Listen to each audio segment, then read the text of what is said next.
meus queridos! Como vocês estão? Eu espero que bem! Hoje é quinta-feira, dia 18 de fevereiro de 2021 e você está ouvindo o Anham Podcast. Caso ainda tenha dúvida sobre o que é o Anham Podcast, eu vou esclarecer. O Anham Podcast é o podcast mais aleatório que você vai ouvir hoje. Temos planos? Na verdade, não. Vamos bater um papo sobre tudo e qualquer coisa que vier na cabeça. Eu sou a Jess Macedo e aqui comigo está ele, Paulo Ricardo Soares. Fala galera, sejam muito bem-vindos, a casa é de vocês, só não mexam em nada, por favor. Antes de qualquer coisa, eu peço para que você curta esse podcast na plataforma que você estiver ouvindo e não esqueça de compartilhar com seus amigos para a gente poder espalhar a semente. Sem mais delongas, o que é que tem para hoje, minha amiga Jess? Hoje iremos descobrir a origem de algumas celebrações. Por exemplo, você sabe a origem do baile de debutantes? Não sei não, mas diz aí. Calma, eu vou te contar no final. Lá no final? No final, só no final. Então, já que não tem jeito, roda a vinheta.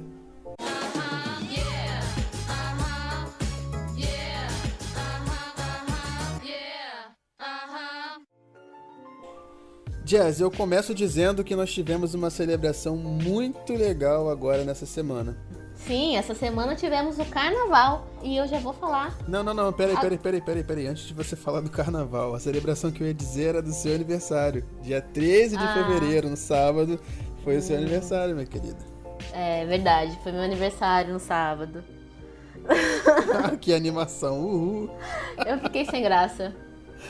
Não fique sem graça. É uma singela homenagem desse teu amigo aqui pelo seu aniversário, que foi no sábado, dia 13. E eu vou começar aqui agora a puxar com todo mundo que estiver me ouvindo. Para de palhaçada e começa aí, vai, pode falar. Por falar em aniversário, você sabe qual é a origem do aniversário? Não, Paulo, eu não sei qual que é a origem do aniversário, me conte. Você tá sem graça, né? Eu ainda tô sem graça, eu tô. Tá bom, deixa eu te dizer. Ele surgiu lá no Egito, mas só o faraó podia comemorar o aniversário dele, né? Mas daí o hábito pegou e na Grécia surgiu o costume do bolo. Só que eles começaram a fazer o bolo para outras coisas também, porque todo sexto dia da chegada do mês da lua cheia, no caso, eles faziam bolos com mel para homenagear a deusa Artemis. Todo mês? Todo mês. Em cima do bolo, eles colocavam umas velas para poder simbolizar o luar. Só em séculos depois que em Roma surgiu o nome, né? Ganhou o nome de aniversário, que a palavra aqui do latim é anniversarius, que significa aquilo que volta todos os anos. Faz sentido. Aqui no Brasil a gente chama de imposto de renda.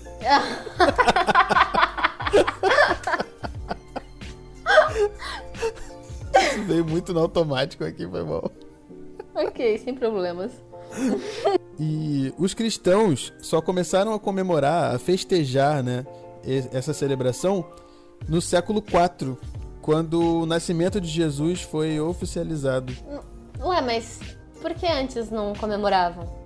Eles achavam que era um costume pagão. Entendi. Interessante, eu não... Então, o aniversário que a gente comemora, cada símbolo veio de um lugar, né? O bolo veio de um lugar, o anual veio do outro. Exatamente. O costume é egípcio. As velhinhas. Isso. O costume é egípcio, o bolo é grego, o nome é em latim, que foi colocado lá em Roma, e depois foi mais popularizado com o nascimento de Jesus. Entendi. Legal isso. Pois é. Mas assim, esse aqui a gente tá falando do aniversário, mas tem algumas pessoas têm o costume de celebrar o mêsversário também, né? Que é aquele período depois que a criança nasce ali, tipo, antes de 1 ano de idade. Você sabe o que é, né? Eu já vi algumas pessoas fazendo, mas não sei o motivo. Pois é, que lá atrás, assim, eu não sei com muitos detalhes, mas a história que eu sei é que há muitos séculos atrás a expectativa de vida da criança era muito baixa nos países muito frios. Então tinha criança que não chegava nem a completar 1 ano de vida. E pensando nisso, os pais começaram a comemorar mês a mês, como se fosse o último. Nossa. Que trágico. Bizarro e triste, né? Sim. Aí você pensa também que as pessoas fazem esse costume agora, mas elas não precisam se preocupar tanto quanto naquela época por conta das vacinas. Olha só. Exatamente. A gente tem uma expectativa de vida hoje totalmente diferente do que eles tinham naquela época, né? Então, por isso, eles comemoravam tudo como se fosse o último dia, o último mês ou o último ano de suas vidas. É interessante pensar nisso, né? O quanto a gente evoluiu e as pequenas coisas, entre aspas, né? Porque vacina não é uma pequena coisa, Claro, mas as pequenas coisas que fazem a gente se desenvolver cada vez mais. Tem um fato curioso sobre a expectativa de vida, que a nossa expectativa de vida não é aquela quando a gente nasce, ela meio que acompanha a gente. Como assim?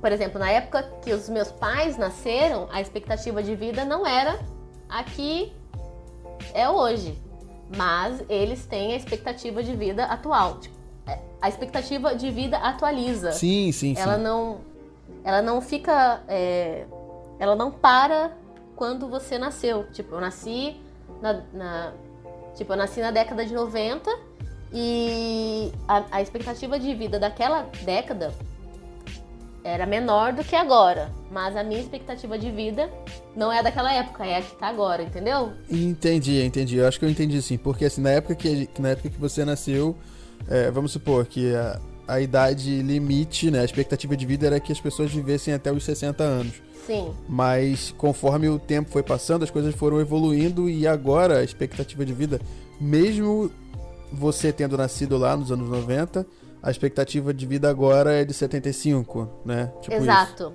Isso. Eu acho Correto, isso né? muito interessante.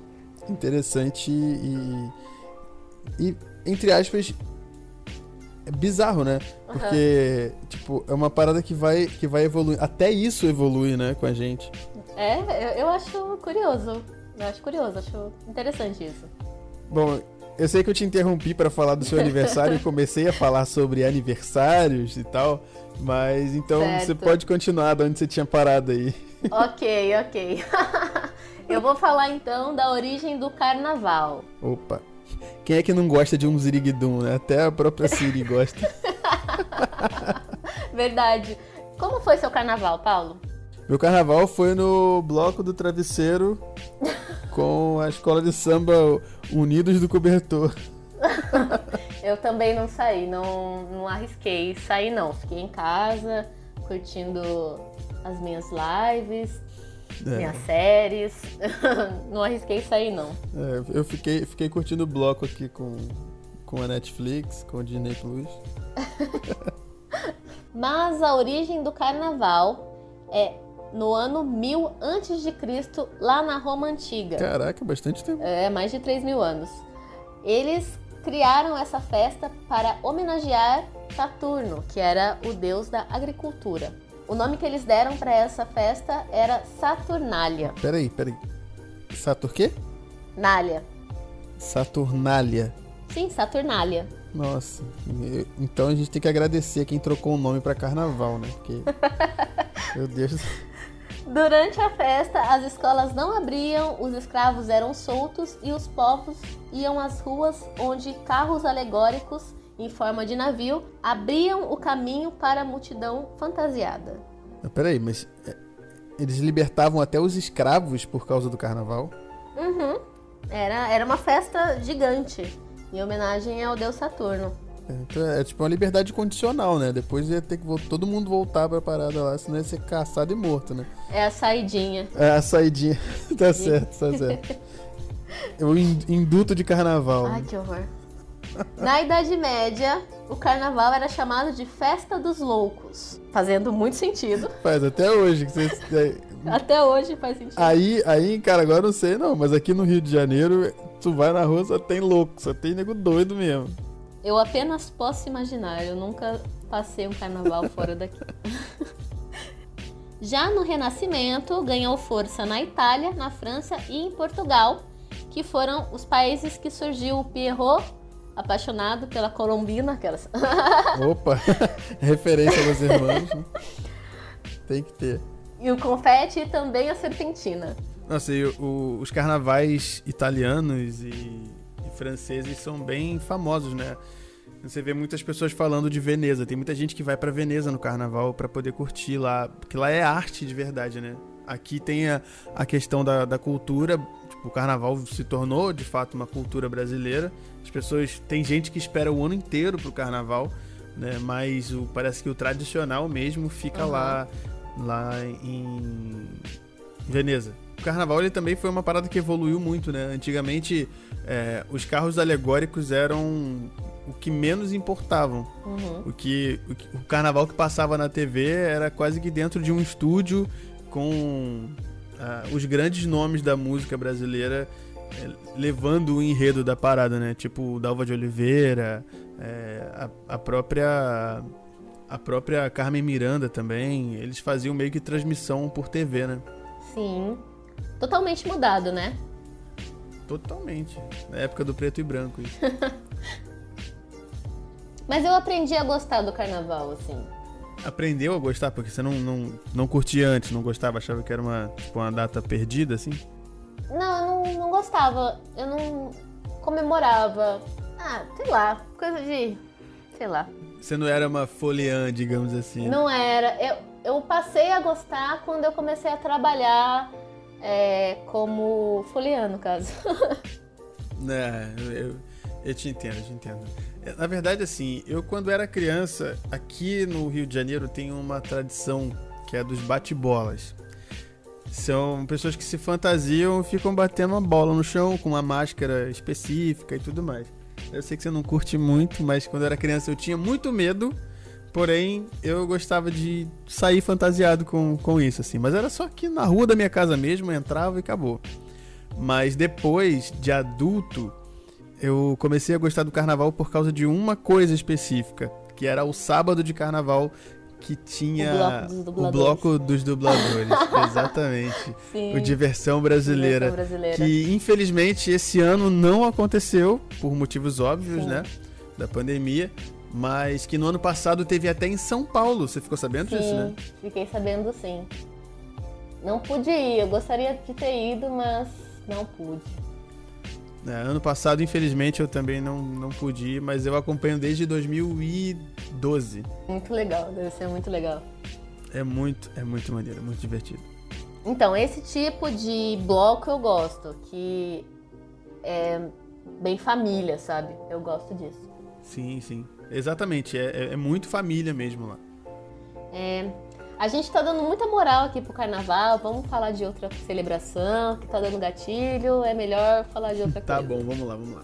Vou falar uma aqui que tenho certeza que você tá ansiosa pra que esse ano tenha, porque ano passado não teve, eu sei que você gosta.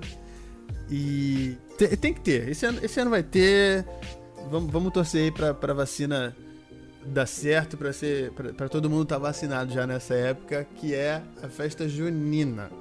Espero de verdade que estejamos vacinados. Que eu quero me vestir de caipirinha. E tomar vestir de caipirinha? Um quente. Ué, não é? Não faz isso? Não veste de caipirinha na festa junina? Veste, vê um copo com 51 limão dentro. Não! Fantasia é carnaval e Halloween, não, pô. Eu tô falando de outra coisa. Tá bom, vamos lá. Não, eu quero... Você sabe qual é a origem? Tem alguma... que... Foi mal, desculpa. Respirei já. Conte-me a origem da melhor festa de todas. Polêmicas. Ai. Por incrível que pareça, A festa junina é europeia. O quê? Pois é. Na Europa medieval, o início das colheitas ali era comemorado em junho, quando as pessoas faziam fogueiras para meio que espantar os maus espíritos. Os festejos aconteciam na mesma época que as solenidades joaninas, em homenagem ao dia de São João. Ah, isso eu sabia. Eu sabia que estava relacionado com São João. O que eu ia falar, já é um pouco óbvio aí, porque tem tudo a ver, né? João, Joanina, Junina, né? Mas tem muita gente que acha que o nome é por causa do mês de junho, né? Que também faria sentido, porque o dia de São João é em junho também, não é? É, em junho, com certeza, com certeza. Mas aí no Brasil, a festa junina só chegou no século XVI, que ela foi trazida pelos jesuítas.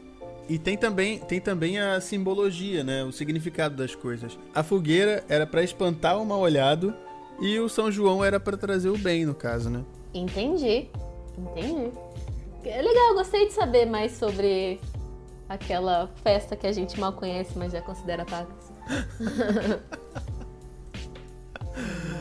Já tô pensando aqui no milho cozido. Ai, meu Deus, na pamonha. Pamonha. A próxima celebração que eu vou contar é a origem do Natal. Essa aí, pô, foi ensinada pela vovó, pelo vovô, por todo mundo. Enfim, o Natal surgiu na Roma em 336 depois de Cristo, é claro. No ano 336. Vem do latim natale, que significa dia do nascimento. No caso, de Jesus, né? Naquele ano, o imperador romano Constantino I determinou que Jesus nascera no dia 25 de dezembro. Mas essa determinação não foi aleatória. Ele escolheu essa data porque é a época que ocorre o solstício de inverno no hemisfério norte, quando os romanos comemoravam o Natalis Solis Invicti, que significa o Natal do Sol Invencível. Constantino usou a popular festa pagã para impulsionar o cristianismo, que tinha sido recém-legalizado lá em Roma. Famoso Constantino, né? Famoso. Não esse Constantino, outro Constantino. Não é o Keanu Reeves, não? Tá não, falando? é outro droga. Constantino. Então, eu tenho uma parada pra falar sobre a questão do Natal que a gente conhece aqui, sobre o pinheiro, as bolas de Natal, as botas e tudo mais. Fala. É um pouco pesado, tem a ver com a cultura viking. Tudo bem se eu falar? Acho que sim. Tá, eu vou falar de uma forma bem branda, assim. Imagina a árvore de Natal, o pinheiro com as botas penduradas, sim, com todos aqueles enfeites, aquelas bolinhas coloridas, tudo isso penduradinho ali. Você consegue imaginar assim na sua cabeça agora? Sim. Tá, agora você puxa isso lá pra era viking, que a gente vê aí em seriados, em filmes e tudo mais. Conseguiu? Tá ficando bem creepy. É muito creepy. Por quê? No solstício, no chamado Sol Invencível, os vikings faziam sacrifícios, entende? Para os deuses, para que a colheita deles fosse muito farta, para que eles tivessem um sucesso nessa parte da plantação, da agricultura e tudo mais. Só que assim, os deuses deles não recebiam pessoas inteiras. Tá ficando mais claro agora? Ok. Então. Super creepy. Muito, muito creepy. Mas aí o que acontece? A Igreja Católica naquela época ali, quando eles começaram a dominar os vikings, era uma forma de evangelizá-los. Ressignificar, né? Isso, eles ressignificavam, né, aquelas coisas ali. Foi uma estratégia que deu super certo, inclusive. Só que depois foi ficando cada vez mais família, ficando cada vez mais fofinho, até que ficasse de uma forma mais aceitável e as pessoas começaram a gostar daquilo ali. Então, de uma forma fantasiosa, é por isso que a gente vê as árvores de Natal com esses enfeites aí até hoje. Nossa, eu nunca mais vou olhar uma árvore de Natal da mesma forma. Como diria Metallica, sad but true. Meu Deus. Bom, já que você falou de Natal, Eu vou puxar agora pra um pouquinho depois do Natal, na mesma época, que é o Réveillon. Réveillon. Pois é, mas ele nem sempre foi comemorado dia 1º de janeiro. Não? Isso é uma tradição de 2000 anos antes de Cristo, na Mesopotâmia. Normalmente, essa passagem era determinada pelas fases da lua ou pela mudança das estações, e não no dia 1º de janeiro como a gente conhece hoje, porque isso aí só passou a acontecer lá para 1582, quando foi introduzido o calendário gregoriano no Ocidente. Antes disso, o Réveillon era comemorado dia 23 de março, que coincidia ali com o início da primavera, que era onde eles faziam o replantio das coisas. Por isso que o nome é Réveillon, que quer dizer recomeço, né? Que veio da palavra réveiller, que em francês Como significa que é a palavra? acordar. Réveiller. Entendi. Agora você tá imaginando eu falando isso com um bico no tamanho do mundo, né? Exatamente. Estou. Então, cada lugar tem sua tradição, né? Aqui no Brasil as pessoas usam o branco, né? Pra simbolizar paz, pra simbolizar luz e bondade. Mas tem hábitos em todos os lugares. Por exemplo, na Dinamarca, as pessoas sobem nas cadeiras e pulam dela pra poder se preparar para os desafios. Os peruanos arrumam as malas e dão a volta no quarteirão pra realizar a viagem, né? É uma doideira isso. Cada louco com a sua mania, né? Pois é. Mas não para por aí, não. Na Itália, por exemplo, eles jogam pratos pela janela pra afastar o mal. Quê? Pois Ok. E os cubanos viram um balde d'água aí na janela. Nossa. Ok, tá bom. Mas isso aí varia, né? Tem gente que pula onda, tem gente que come lentilha pra ficar rico, tem gente que bota a roupa íntima de cores específicas pra atrair o que quer pro próximo ano. Eu mantenho tudo simples. Mas eu uso roupa nova. Eu uso roupa nova no ano novo. Nada muito mirabolante, não. Sim, faz sentido. Aqui a gente não tem muita tradição também, não. Aqui em casa, passou meia-noite, a gente dá Feliz Ano Novo, e minha mãe sempre chora e acabou. Eu sei que você e várias outras pessoas estão curiosos a respeito de onde surgiu ou como surgiu o baile de debutantes, não é mesmo? É uma tradição que eu acho até bonitinha. Eu trabalho muito com eventos assim. Você é o príncipe? Não é só porque eu tenho essa minha carinha de príncipe que eu vou ser príncipe. Ai, meu Deus. Né? Pô, pelo amor de Deus. Ok. O termo debut. Não, peraí, qual o termo? Debut. Tá fazendo bico também? Claro. Esse termo aí designava atores que estreavam suas carreiras. Ué? Pois é. Com o tempo passou a ser usado para referir-se a moças que entravam na vida social. As famílias ricas na França faziam uma festa para apresentar as suas filhas à sociedade. Era uma festa pra geral comer de graça e ver que a menina tava, tipo, olha só, essa aqui tá sendo inserida aqui na sociedade agora. Sim. A partir daquele momento elas poderiam frequentar as festas, não antes disso. Era a noite que a menina virava mulher. Entendi. Simples, né? Mas fiz tanta expectativa pra falar isso, mas surgiu na França no século XVIII. Mas é interessante, né?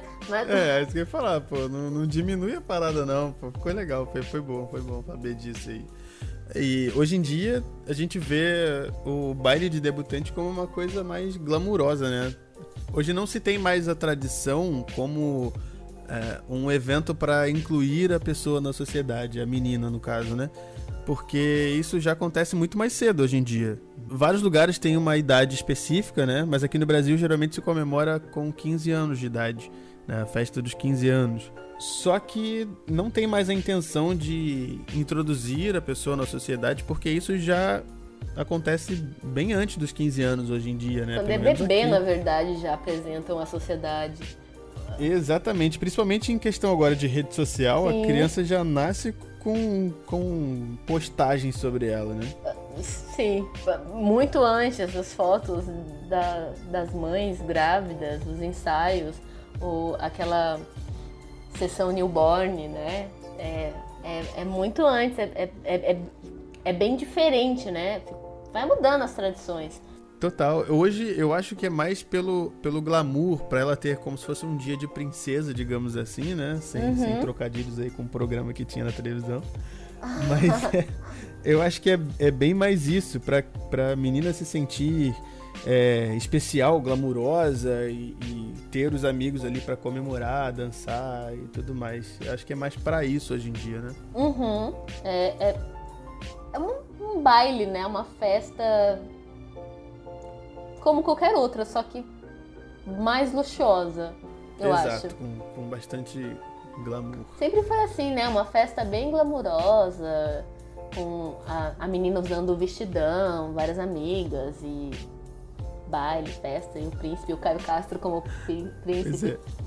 Onde no final de tudo, quem menos curte a festa é a própria aniversariante, né? Sim, de fato. Foto do início ao fim, depois tem cerimonial e tal. Eu não fiz festa, assim, de 15 anos. Eu fiz poucas festas de aniversário, na verdade. Pois é. Preferi a viagem pra Disney, que eu não fui também. Tem a lei da compensação, né? Eu dava aula para adolescentes e eu escutava elas dizendo, né? Não, eu não quero festa não, quero ir pra Disney. Aí acabava que não tinha nem festa nem Sim. Disney, tadinhos. Ai. No máximo pro Beto Carreiro.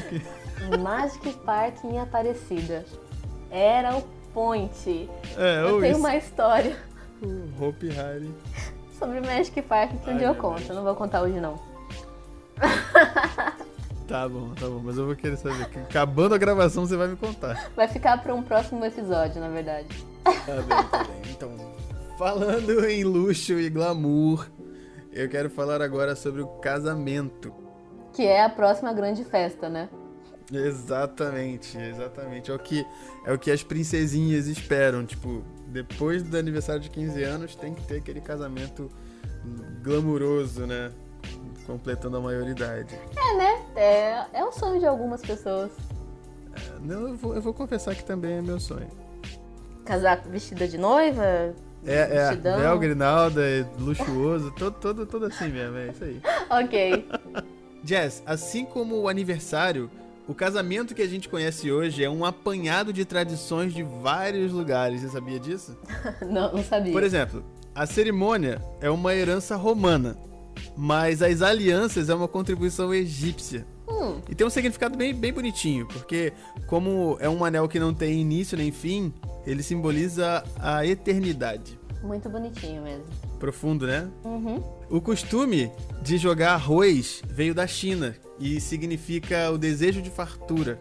Olha, Quando eu casar, você pode me tacar 5 kg de tio João na cabeça. fartura mesmo, porque o arroz tá muito caro. Pode jogar o saco fechado que eu já levo pra casa. É melhor, né? Deixa eu continuar. O buquê é grego e reza a tradição que protegia as noivas do mal olhado das solteiras. Nossa, que maldade. Maldade o quê? Do mal olhado das solteiras, né? E você sabia que o vestido, na verdade, era vermelho porque era a cor do amor? Não. Pois é, assim como a Coca-Cola trocou a cor do Papai Noel, a rainha Vitória trocou a cor do vestido no século XIX de vermelho para branco, porque ela queria casar com a cor da pureza, no caso. Olha. E uma outra moda que ela lançou foi a marcha nupcial. Tipo, tananana. Essa aí, eu canto um pedacinho pra gente pra gente saber qual é. Vai. Não, já foi. Por já favor, foi. você é cantora oficial desse podcast. Vamos lá. Não. Dessa vez não. Droga. Não aqueci a voz propriamente para isso. Paulo, você falou sobre o buquê ser pra proteger a noiva do mal olhado. Das solteiras. Das solteiras, mas eu já ouvi uma história sobre a origem do buquê um pouco diferente dessa. As noivas, na Idade Média, né? O costume de tomar banho não era muito popular, Sim, né? em alguns lugares até Então, hoje as não é pessoas- muito popular, não. E as pessoas todas não cheiravam bem. Então, as noivas utilizavam um buquê com ervas, flores bem cheirosas para disfarçar o mau cheiro dela. Então, por isso que quando ela jogava o buquê, a próxima pessoa que pegasse casaria com aquele mesmo buquê para disfarçar o cheiro dela também. Caraca. Nossa, eu vou andar com um buquê de noiva dentro do trem Japeri lotado aqui. Preciso disfarçar o cheiro de uma galera. Nossa, que maldade. Essa é a origem sem ser cristã, né? Sem a influência do cristianismo. Sim.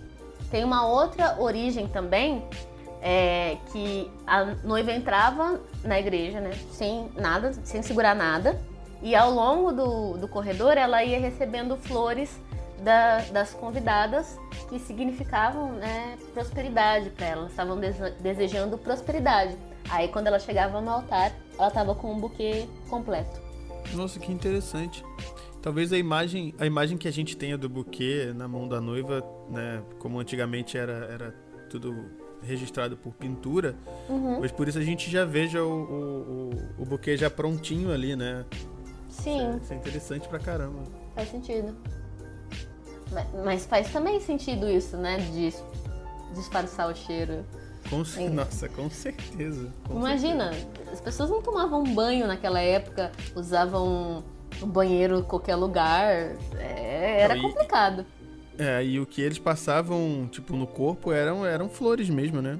Porque naquela época não tinha shampoo, sabonete, desodorante, não tinha essas coisas. Não tinha o Johnson & Johnson. Cheirinho de bebê, não tinha. Pois é. Eu reparei que apesar do Paulo saber a origem do casamento, ele não sabia essa história do buquê. Não sabia mesmo, não.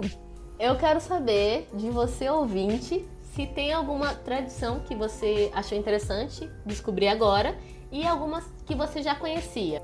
Conta pra gente lá na última postagem do Instagram, no nosso @anhampodcast. E já aproveitando que você vai estar por lá, considere seguir a gente, cara. Não custa nada e ajuda a gente pra caramba.